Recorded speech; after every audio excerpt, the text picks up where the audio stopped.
bersyukur. Kenapa? Tetap dia masih boleh mengucapkan subhanallah, walhamdulillah, wala ilaha illallah, wallahu akbar. Nabi Musa alaihissalam, selepas Nabi Musa bertemukan dengan ibunya, selamat daripada ujian, lalu kemudian dia dibesarkan di tengah Fir'aun. Begitu Allah menyelamatkan dia. Kalau ada senjata, orang yang berada di depan senjata takut mati. Nabi Musa alaihissalam tidak berada di depan senjata, dia berada di pangkal senjata, maka dia tidak akan mati sebab dia di pangkal. Nabi Musa alaihissalam tidak akan ditangkap Fir'aun. Kenapa? Sebab dia berada di rumah Fir'aun, dia berada bersama Fir'aun. Fir'aun tidak akan menangkap dia sampai masanya Allah ingin mengeluarkan dia dari istana Fir'aun. Bagaimana cara Allah mengeluarkan dia? Nabi Musa menengok ada dua orang yang sedang berkelahi, satu orang Yahudi, satu orang rakyat Fir'aun. Manakala dua orang ini sedang berkelahi, maka Nabi Musa melerai dia, jangan kamu berkelahi. Tapi rupanya kedua orang ini degil. Salah satunya fawakazahu Musa, dipukul oleh Nabi Musa dan mati dia. Begitu cara Allah Subhanahu wa taala. Akhirnya mereka menuntut, Musa sudah membunuh rakyat. Maka Nabi Musa sallallahu alaihi wasallam lari. Itu sebenarnya hanya cara Allah untuk menjauhkan Nabi Musa daripada orang yang zalim. Sampai masanya, kalau kita dah buat baik, kita berpikir baik, kita bercakap baik, kita berniat baik, kita berbuat baik, datang sesuatu yang tak baik menurut kita, sesungguhnya di dalamnya ada yang baik. Membunuh orang tak baik, melerai orang dengan niat baik tapi terbunuh orang tak sengaja tak baik, terusir dari istana Fir'aun tak baik, menurut manusia tak baik, tapi menurut Allah baik. Di situ ada hikmah. Asa an takrahu syai'an wa yaj'alallahu fihi khairan katsira. Boleh jadi kamu melakukan sesuatu tapi di situ ada kebaikan. Kamu benci, kamu tak suka, tapi di balik itu ada hikmah-hikmah yang luar biasa. Tapi jangan sebab ini ada pula na'udzubillah ada jamaah membunuh orang. Lepas itu ditanya polis, kenapa kamu bunuh? Karena kata Ustaz Somad, walaupun tak baik ada hikmahnya insyaAllah. Na'udzubillah. Allah selamatkan kita dari perbuatan yang tak baik. Pikir baik, cakap baik, niat baik, buat baik. Datang yang tak baik, alhamdulillah. Datang yang baik, alhamdulillah. Datang yang tak baik, banyak-banyak istighfar minta ampun kepada Allah. Akhirnya Nabi Musa alaihissalam dijauhkan Allah dari Fir'aun. Di mana Nabi Musa? Nabi Musa berdiri di bawah pokok kayu. Hebatnya pokok kayu ini, manakala Nabi Muhammad SAW Isra dan Mi'raj, Nabi menengok dari atas, dia bertanya kepada Jibril, Jibril, itu apa itu? Itulah pokok kayu tempat Nabi Musa dulu bernaung. Apa pelajaran dari sini? Kita mesti menjaga pokok kayu sebatang di gurun pasir. Tak boleh menumbang pokok kayu. Di antara kesan saya dengan kota Kuching, Sarawak, pokok-pokok kayu yang besar dijaga. Dulu saya ingat, saya duduk datang 2018, ini Padang, di tepi Padang ada pokok-pokok kayu. Maka malam tadi mana lalu, waktu saya lalu, oh di sini saya dulu duduk, oh di sini saya ingat pokok-pokok kayu.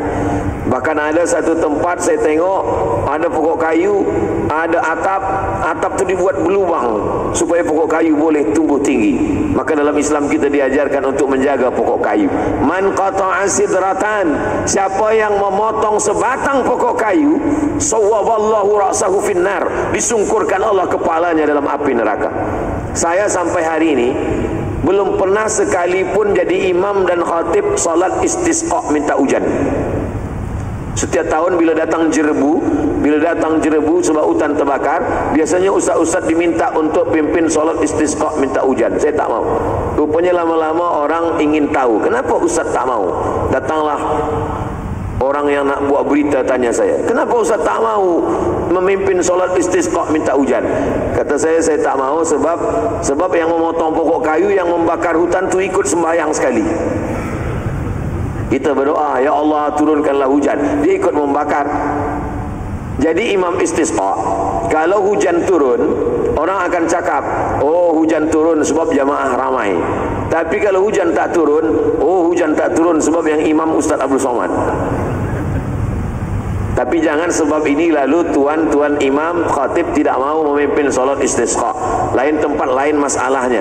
Lain padang, lain belalang, lain lubuk, lain ikannya, lain tempat, lain problemnya. Ini yang saya sebutkan ini hanya untuk saya sahaja. Jangan potong pokok kayu kalau tidak ada tujuan. Sebab apa?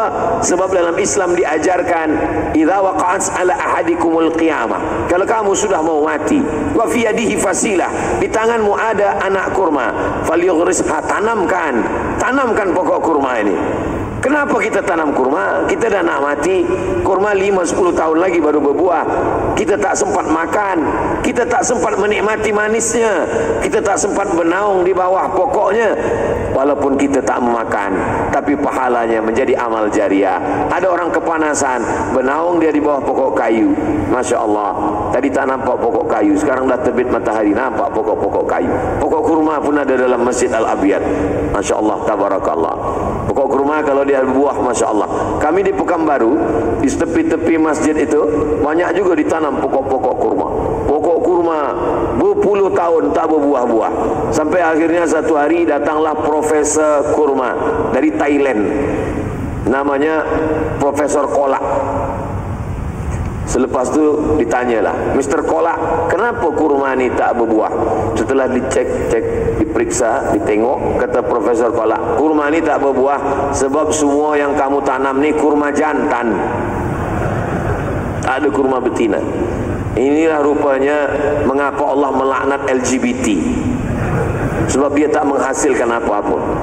Jadi selepas itu yang kurma jantan ini dipotong, kurma jantan dibiarkan hanya sebatang 2 batang saja. Yang lain di kurma betina banyak buat, kurma perempuan, kurma betina banyak. Selepas itu berbuah banyak. Ini pentingnya, maknanya apa? Jantan cukup 1-2, perempuan banyak-banyak. Saya pun berani cakap ni sebab saya tengok tak ada perempuan. Ada perempuan semua ni, ada di belakang. Mudah-mudahan suara saya tak sampai. Selepas berbuah, pendek, kecil aja berbuah, maka dimintalah untuk yang pertama kali memotong tandan kurma, buah yang first, buah pertama kali buah, supaya dipotong tandannya oleh Ustaz Abdul Somad. Saya lah yang memotong. Lama saya termenung, saya tak ikut menanam, saya tak menyiram, saya tak ada membawa pupuknya, saya tak ada membawa batangnya, tapi masa memotong, saya lah yang ditengok orang banyak. Jangan-jangan amal saya ini dah dihabiskan oleh viewer, follower dan subscriber. Mudah-mudahan Allah menjaga amal-amal kita semua, insyaAllah. Amin. Kemana cerita tadi? Nabi Musa masuk ke kurma, tak boleh memotong pokok kayu. Dan di Sarawak, Masya Allah, mudah-mudahan anak cucu kita tetap menjaga pokok-pokok kayu yang elok-elok ini. Lalu kemudian Nabi Musa lama menunggu, tak tahu nak ke mana.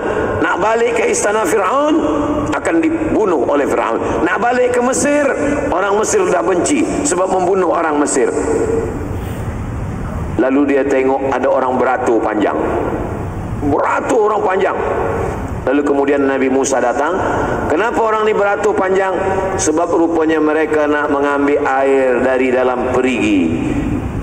Perigi tersumbat batu besar, menggelinding batu dari atas bukit, menyumbat pintu perigi, sehingga tak ada orang. 30 orang lelaki ingin membuka perigi, tak ada satu pun yang sanggup. Nabi Musa seorang saja, sendirian saja dia sorong ini batu yang besar. Lalu kemudian terbukalah dia. Patutlah dia tinju sekali mati. 30 lelaki tenaga Nabi Musa AS, dia sorong sikit terbuka. Orang yang beratur ni panjang beratur yang paling ujung ada 2 orang perempuan.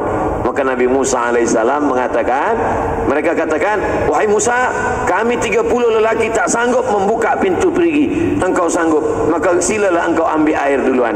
Kata Nabi Musa, ladies first. Tolong orang. Kalau kita nak ditolong Allah, tolong orang. Maka kata Nabi Musa, perempuan dulu. Perempuan itu pun mengambil air. Selepas dia ambil air, dia pun menawarkan. Apa kata dia kepada Musa? Apa yang boleh kami balaskan? Kata pepatah orang Melayu, kalau tak menjulur kundur, tak akan menjulur pucuk labu. Kita tanam kundur, kita tanam labu. Kalau keluar pucuk labu, baru keluar pucuk kundur. Artinya apa? Kita tanam budi dulu, baru orang berbalas budi. Kita buat baik dulu. Nabi Musa buat baik dulu. Selepas buat baik, barulah datang pertolongan Allah Subhanahu wa taala. Wallahu fi aunil 'abdi, ma kana al-'abdu fi auni akhi. Kalau ingin ditolong Allah, maka tolong saudara. Kalau ingin dapat rahmat Allah, pancing rahmat Allah itu dengan memberikan kasih sayang. Walaupun menolong seekor anjing, turun rahmat Allah Subhanahu wa taala. Perempuan tak baik, mengambil air dari kasut tak baik, memberi minum seekor anjing tak baik, 3 tak baik, tapi Allah turunkan yang baik. Sebab apa? Menolong. Tapi hadis tentang menolong anjing ini bukan syariat Islam. Ini pada Bani Israel. Jangan sebab cerita subuh ini balik dari sini semua cari anjing. Kenapa awak punya anjing semua? Ini tazkirah Ustaz Abdul Somad tadi. Saya juga yang kena tahu. Man qatana kalban, siapa yang memelihara seekor anjing, bukan untuk menjaga kebun, bukan untuk berburu, hanya untuk senang saja, satu hari amal dia dikurangi sebesar Bukit Uhud. Bukit Uhud panjangnya 7 km. Jadi tiap hari amal dia berkurang 7 km 7. Amal dia hanya sebesar bisul. Maka tiap-tiap hari habis, minus semua amal dia di hadapan Allah SWT. Na'udzubillah. Kecuali kalau kita ada kebun, kalau kita ada macam-macam harta banyak, itu pun untuk sekarang tak perlu lagi. Sebab ada polis, ada security, ada keselamatan, ada keamanan.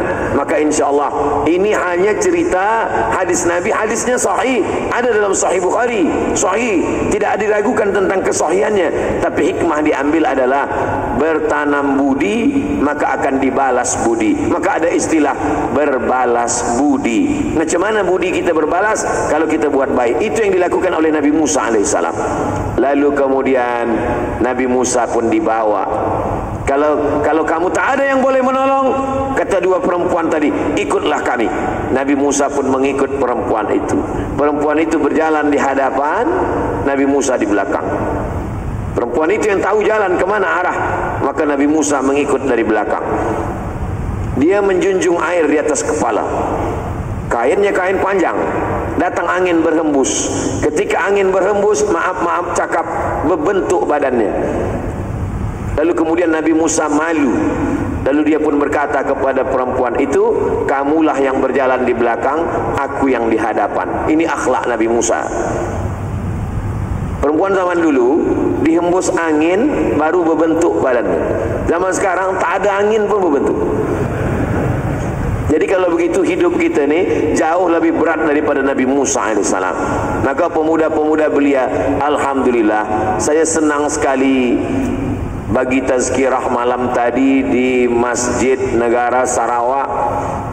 Yang menunggu di tepi jalan itu, hingga kami buka kaca dengan YB kereta, itu semua pemuda-pemuda semua. Subuh ini pun juga banyak belia-belia sembahyang subuh. Ini menunjukkan apa?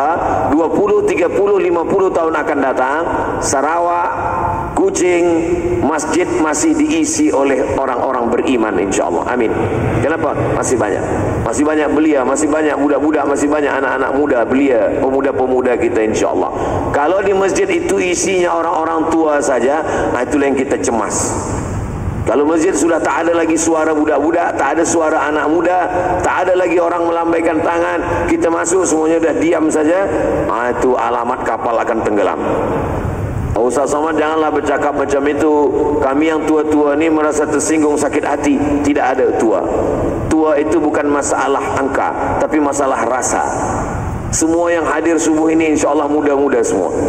Mereka adalah orang 18 tahun yang termasuk ke dalam tubuh 70 tahun. Rasanya tetap muda, insyaAllah. Amin. Nah, maka siapapun yang tua, kalau dia sembahyang berjamaah ke masjid, maka dia tetap muda. Sebaliknya kalau ada orang muda tapi di rumah, itu dia sudah usia emas. Nah, maka kalau kita nak tahu muda atau tua, tengok dia berjalan tak ke masjid. Maka semua yang hadir di subuh ini, insyaAllah panjang umur, sehat badan, semangat terus, insyaAllah. Begitu cara menyenangkan hati orang tua.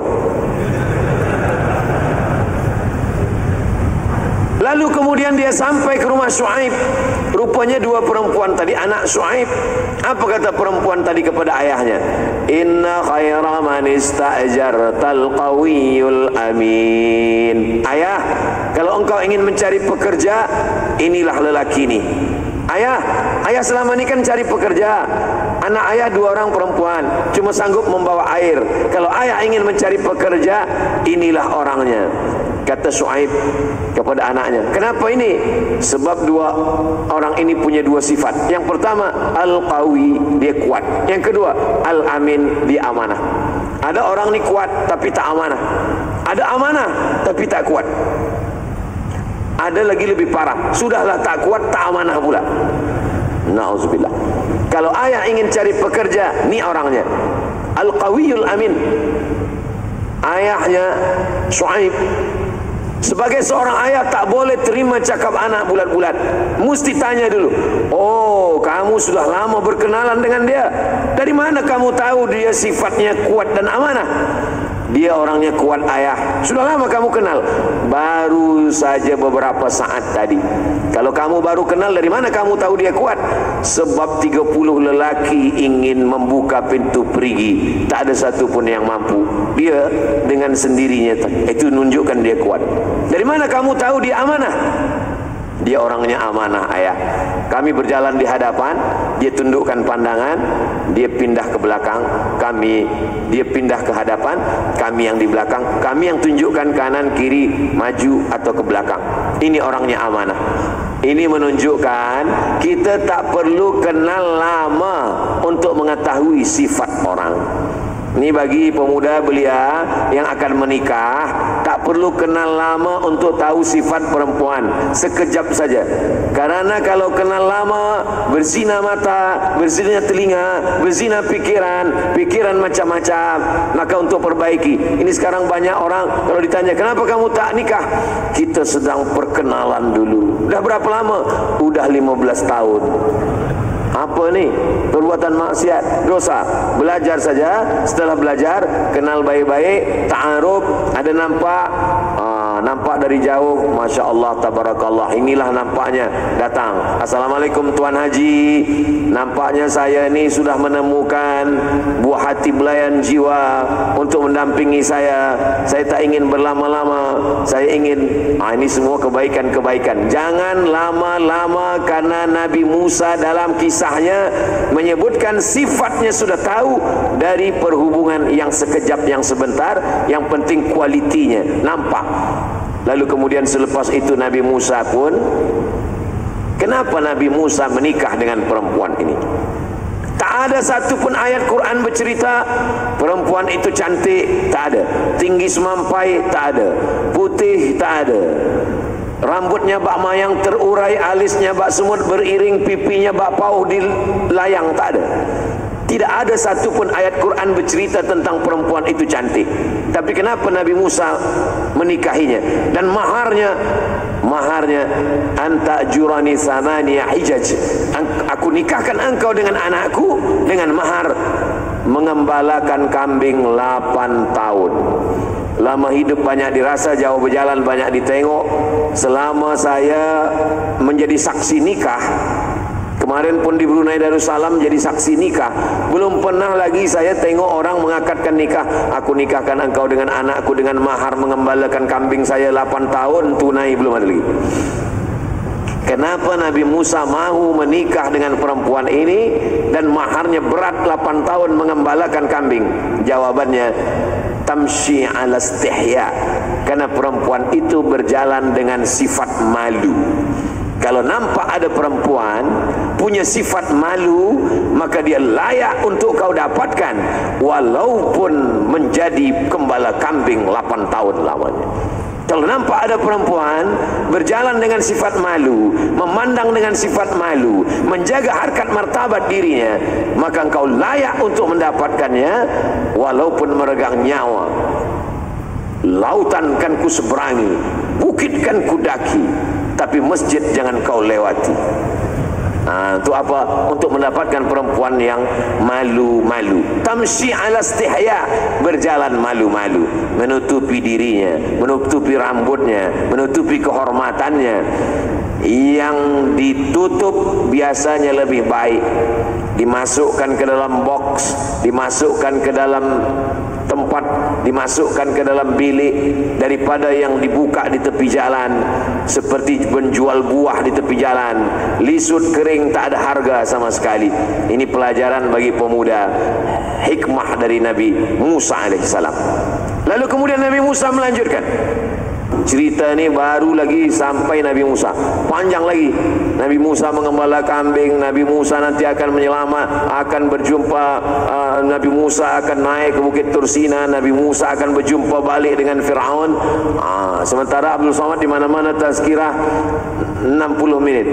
Kelanjutan cerita ini akan kita teruskan. Saya datang ke Sarawak setahun sekali. Maknanya adalah bahwa Nabi Musa alaihissalam ujiannya berat, belum lagi sampai kepada puncak. Nanti dia akan menikah, lalu kemudian setelah itu dia kuat.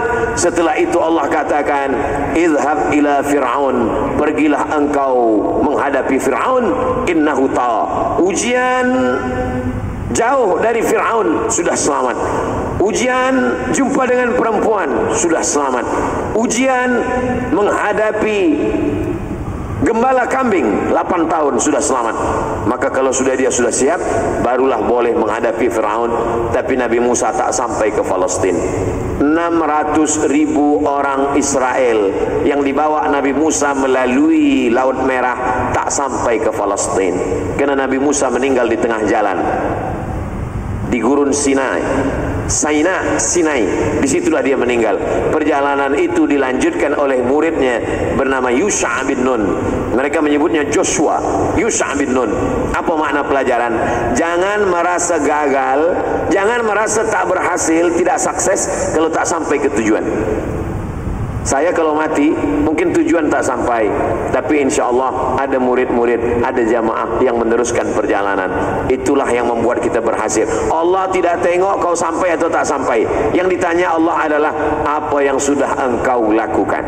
Bersandar pada kayu yang besar tumbang, bersandar kepada harta binasa, bersandar kepada manusia hari ini menjadi kawan, esok menjadi lawan. Bersandar kepada siapapun akan hilang, jatuh dan musnah. Satu-satunya tempat bersandar hanya Allah Subhanahu wa ta'ala. Apa tajuk yang Ustaz bagi? Tak ada tajuk, sebab masjid tak bagi tajuk. Tajuk kita adalah, kalau kita ingin kuat fitnah akhir zaman, anginnya kencang, ombaknya deras, karangnya tajam, maka kapal kita mesti kuat. Yang membuat kita kuat itu tidak ada lain kecuali Allah Subhanahu wa ta'ala. Siapa tempat kita meminta? Qul huwallah. Ada tempat lain kita bermohon meminta? Tak ada. Qul huwallah, hanya dia satu-satu saja. Allahus Samad, dia tempat bergantung. Kenapa Ustaz tiba-tiba ingat ayat ini? Itu yang ditulis di dinding di hadapan. Qul huwallahu ahad, Allahus Samad, lam yalid wa lam yulad wa lam yakul lahu kufuwan ahad. Jadi kalau kita tengok setiap nabi-nabi itu, maka pukulan hidupnya luar biasa. Ya Rasulullah, man asyaddun nasi balaan, siapa orang yang paling kuat ujian hidupnya ya Rasulullah? Maka Nabi SAW menjawab, al-anbiya, nabi-nabi, mereka lah yang paling kuat. Setelah itu al-amsal fal-amsal, di bawah Nabi, wali-wali, orang-orang soleh, ulama-ulama. Selepas itu barulah macam kita. Maka iman itu diuji Allah Subhanahu wa ta'ala sesuai dengan kekuatannya. Allah tidak akan membagikan ujian lebih daripada kemampuan manusia. Itu sudah janji Allah.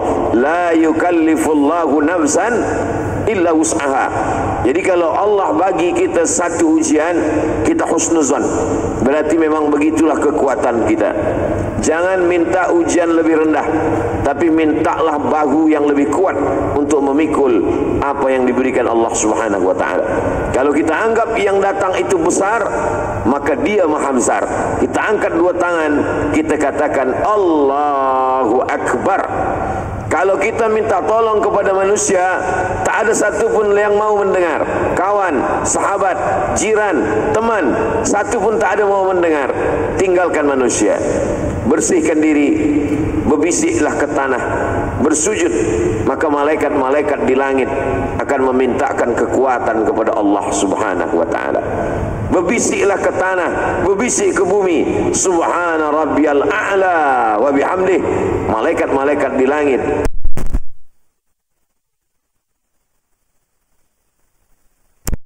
ke grup-grup WhatsApp. Karena semua manusia, kalau manusia itu ada 10, kita susah, yang 8 itu senang menengok kita susah, yang 2 lagi pura-pura susah menengok kita susah. Begitulah sifat manusia.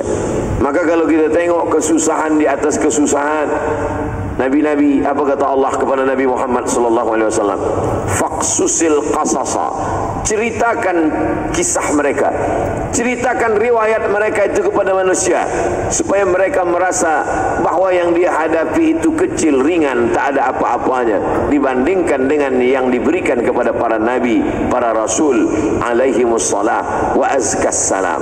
Kalau kita tengok Nabi Musa alaihi salam, Nabi Musa itu belum lagi lahir ke atas dunia, belum lagi menengok ibu bapanya, belum lagi bernafas di atas alam semesta, sudah ditimpa satu ujian yang luar biasa. Apa kata Allah menceritakan tentang perbuatan Fir'aun? Yudzabbihuna abna'akum wa yastahyuna nisa'akum. Yang lelaki semua, budak-budak kecil yang lahir pada tahun ini, lahir ke atas dunia, sembelih. Sebab dia menengok dalam mimpinya, dia tengok ada budak kecil yang akan menarik mahkotanya. Lalu dia tanya kepada penasihat-penasihat. Waktu itu tukang-tukang sihir, tukang sihir takwil mimpi. Coba kamu takwilkan mimpi saya ini. Apa yang Tuan nampak? Yang saya nampak ada budak kecil menarik mahkota saya. Kata penasihat dia, ini tahun ini ada seorang yang lahir yang akan menarik kekuasaan engkau. Maka ketakutan. Apa pelajaran yang kita ambil dari mimpi Fir'aun? Bahawa orang sehebat Fir'aun yang kuat, ternyata dalam hatinya yang paling dalam ada rasa takut, ada ketakutan. Bukan takut menengok orang yang gagah perkasa, bukan takut menengok orang yang kuat, takut melihat mimpi. Mimpi pun takut. Jadi kalau kita sangka kita takut, kita tak ada takut. Takut kita sudah habis kepada Allah Subhanahu wa taala. Khatib sudah naik ke atas mimbar. Apa kata khatib di atas mimbar? Ittaqullah, takutlah kepada Allah. Habiskan takutmu kepada Allah sehingga tak ada tersisa lagi untuk manusia. Habiskan takutmu kepada Allah sehingga tak ada lagi yang tersisa untuk makhluk Allah. Habiskan takut kepada Allah sehingga kita hanya berkata la haula wala quwata illa billah. Itulah yang dibimbing kita oleh imam selepas sembahyang tadi. La ilaha illallah wahdah, dia saja, la syarikalah, tak ada yang lain. Lahul mulku, dia yang punya kekuasaan. Walahul hamdu, dia yang dipuja dan dipuji. Yuhyi, dia yang menghidupkan. Wa yumit, dia yang mematikan. Wa huwa ala kulli syai'in qadir, dia maha kuasa atas segala sesuatu. Itu kita baca bukan mantra, itu kita baca bukan bim salah bim abrakadabra. Itu kita baca masuk ke dalam hati kita, didengar oleh telinga, dipikirkan oleh akal, kita menjadi kuat. Sekarang banyak juga orang yang membaca itu tapi tak ada dia renungkan. Qadir, Qadir. Kalau saya baca itu, saya kuatkan dalam hati saya, la ilaha illallah, tak ada selain dia. Wahdah, hanya dia saja. La syarikalah, tak ada yang lain. Lahul mulku, dia yang punya kekuasaan. Walahul hamdu, dia yang punya puji-pujian. Kalau saya tadi dipuji, saya tadi dipuji-puji, Masya Allah, inilah ustaz yang amat sangat besar. Dalam hati saya ini kurus kecil. Inilah Ustaz Abdul Somad, Sebenarnya MC kita menyebut itu supaya saya ada rasa percaya diri, supaya saya ada rasa bangkit semangat. Memang begitulah semestinya. Tapi manusia kalau dia dipuja-puji terkadang muncul ujubnya. Bagaimana cara kita menghilangkan itu? Cara menghilangkannya adalah yuhyi, aku tidak hidup, saya dihidupkan, wa yumit, dan saya akan dimatikan. Siapa yang punya kuasa? Lahul mulku, siapa yang punya puja-pujian? Walahul amdu, yuhyi wa yumit, wa huwa ala kulli syai'in qadir. Jadi Fir'aun ketakutannya bukan menengok bala tentera yang banyak. Fir'aun takut melihat mimpi. Lalu kemudian kerana ketakutan, lalu dia pun membuat keputusan yang tidak layak. Kalau kita tengok ada keputusan yang tidak layak, maka keputusan itu lahir dari rasa takut yang berlebihan. Macam mana? Semua baby yang baru lahir, maka sembelih dia hidup-hidup. Yang perempuan tak apa-apa, sebab perempuan tidak berbahaya. Yang lelaki saja. Allah punya cerita. Maka bagaimana cara Allah menyelamatkan baby yang baru lahir ini? Kata Allah Subhanahu wa taala, "Wa auhayna ila ummi Musa." Kami kirimkan ilham. Walaupun bunyi ayatnya auhayna, kami wahyukan. Wahyu tak ada untuk perempuan. Kalau wahyu ada untuk perempuan, tentu jadi nabilah ibu Nabi Musa itu. Maka maknanya kata ulama ilham, bisikan yang halus dalam hati. Wa auhayna ila ummi Musa an ardi'i. Kami wahyukan, kami ilhamkan kepada ibu Musa, susukan anakmu. Fa in khifti alaih, kalau engkau takut anakmu disembelih Fir'aun, fa alqihi fil yammi, letakkan dia di dalam box, hanyutkan dia ke tepi sungai Nil. La takhafi, jangan kau takut, wala tahzani, jangan kau sedih. Dua yang ada dalam hati manusia. Yang pertama takut, yang kedua sedih. Inilah yang ada dalam hati Fir'aun. Orang yang paling tinggi jabatannya, paling berkuasa di dunia, Fir'aun. Makhluk yang paling rendah, perempuan. Tapi dalam kisah Nabi Musa, Fir'aun dibuat menjadi orang yang sangat takut, dan perempuan dibuat menjadi orang yang sangat berani. Siapa perempuan yang berani itu? Namanya Yohanes, ibu Nabi Musa alaihissalam, yang menghilangkan takutnya Allah. Apa kata Allah? La takhafi, jangan kau takut, wala tahzani, jangan kau sedih. Inna radduhu ilaik, nanti kami akan mengembalikan anakmu ini kepadamu. Tidak hanya setakat mengembalikan, waja'iluhu minal mursalin, nanti kami jadikan dia sebagai rasul utusan kami. Allah Ta'ala kalau dia berkehendak, yang lemah, yang rendah, yang perempuan, dia naikkan derajatnya. Fir'aun dia jatuhkan serendah-rendahnya dalam ketakutan melihat mimpi-mimpinya. Takut, cemas. Kenapa darah tinggi naik? Kenapa jantung naik? Kenapa gula diabetes naik? Kerana ketakutan. Maka hilangkan ketakutan dengan banyak berserah diri kepada Allah. Allah akan memberikan kekuatan. Yang dihilangkan Allah dua penyakit. Yang pertama terlampau takut, yang kedua terlampau sedih. Apa beza takut dengan sedih? Sedih masa lalu, takut masa hadapan. Takut tak makan, takut tak kerja, takut tak nikah lagi.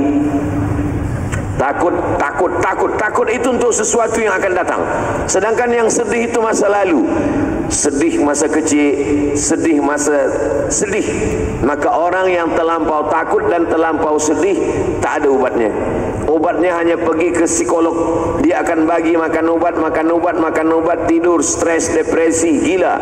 Sedangkan orang beriman, apa kata Allah? Ala inna awliya Allah, orang yang berserah diri kepada Allah, orang yang dijadikan sebagai penolong agama Allah, la khaufun alaihim, tak ada rasa takut, walahum yahzanun, tak ada rasa sedih.